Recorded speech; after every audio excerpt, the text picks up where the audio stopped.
Why are you not standing for the SNP leadership and obviously then First Minister? Well, I listened to John Swinney very carefully this morning, and I affirm the things that he wants to do as First Minister and as leader of the party. Return the SNP to the mainstream, restore competent, candid government. That's what I offered in the last leadership election. I know it's what the people of Scotland wants, and if John Swinney can deliver that, I'm right behind him. Do you think the SNP has slipped out of the mainstream then?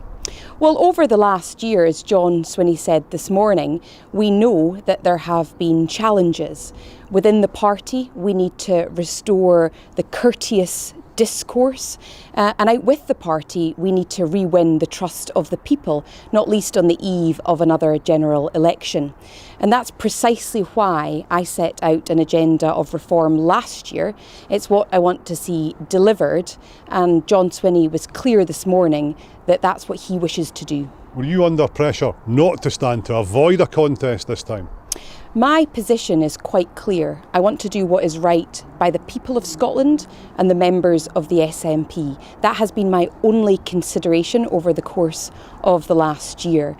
And in light of what John Swinney said this morning, that has made clear to me that right now we do need an agenda of reform, but we also need the unity to deliver it. But were you under pressure not to stand this time? I think you will have seen over the course of the last week that there was a groundswell of support asking me to stand.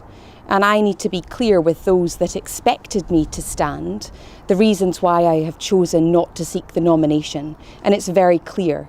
I want to ensure that the SNP returns to the mainstream, that we have competent, candid government, that we deliver our net zero ambitions and tackle poverty. But some of those who backed you last time weren't going to back you against John Swinney this time. So I ask you for the third time, were you under pressure not to stand? No, I don't think that's right. I can give you a very straight answer that this was not about pressure to stand or not to stand.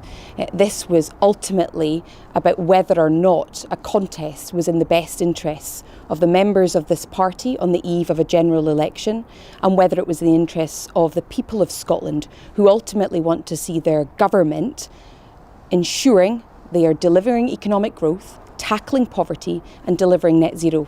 Is there a deal that brings you back into cabinet that's been done? Well, if this was just about a job, for example, then I'd have entered the leadership contest to become leader of the SNP. This is about putting country and party first.